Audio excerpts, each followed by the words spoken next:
In today's video, I'm going to take you step by step through how to learn and reinforce your Moeller technique. I feel like for most drummers, once you know Moeller technique, it changes everything. You'll use it in your beats and your fills equally, and it will really help you create a kind of three-dimensional, multi-layered feel to all your grooves and fills. That all sounds awesome, but there's a bit of a catch. It's not the easiest technique to get the hang of, but if you know what to work on, it's not so bad.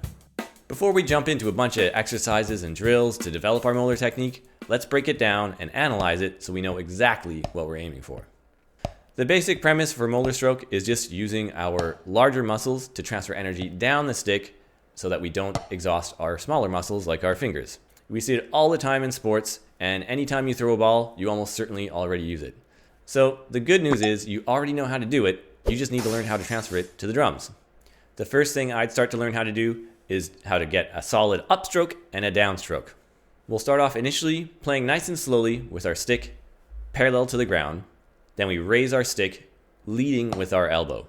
And that's the key. You really want to lead with your elbow and then have the tip of the stick trailing behind your motions. Once you're in this up position, you want to make sure your grip in your hand and the stick is nice and loose. It should be just dangling there. Now we're ready to move into the downstroke.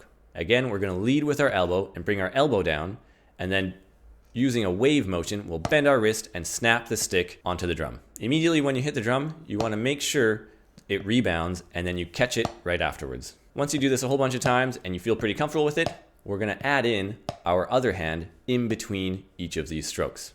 The other hand is just going to be doing a light, gentle tap and using as little energy as possible. We also want to take note of our stick heights and make sure our sticks, when they're resting, are at the same height. This will create a nice, even sound for all the unaccented notes. That's super important. And then make sure you do it with both hands.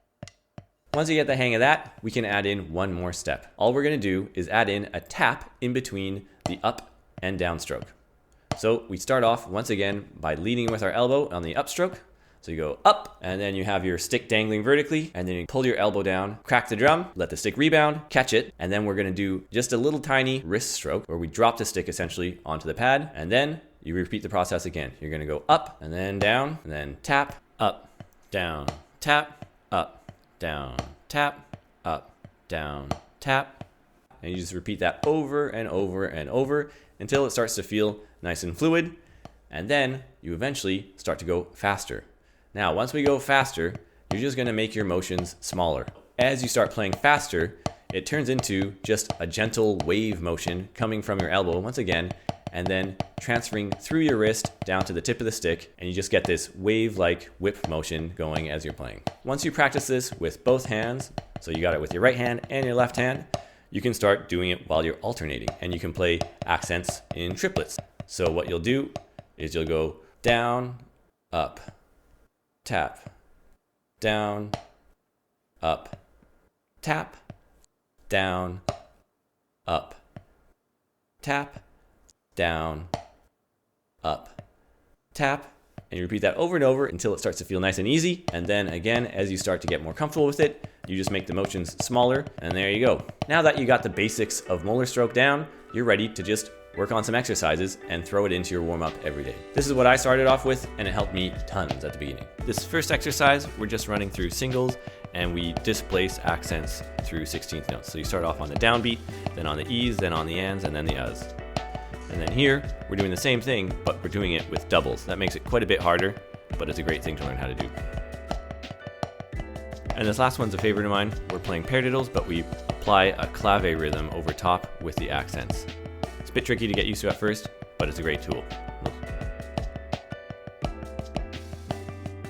And if you're still wondering how we can use this on the drum set, it's super useful when you're playing your grooves, like say when we're playing the hi-hat, then you can get an accent on some of the beats and unaccented notes on the other beats, and that will create a two-level kind of sound on the hi-hat, and it creates a nice rocking motion, and you hear it all the time.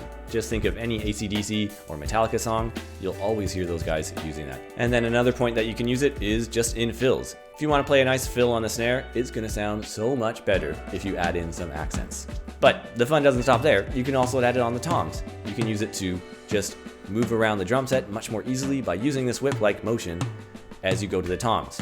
Moeller stroke for me is one of the three main techniques you gotta get down as a drummer. The others would be just your basic wrist stroke, and then the next would be doubles. So if you need some help with doubles, you can check out this video here.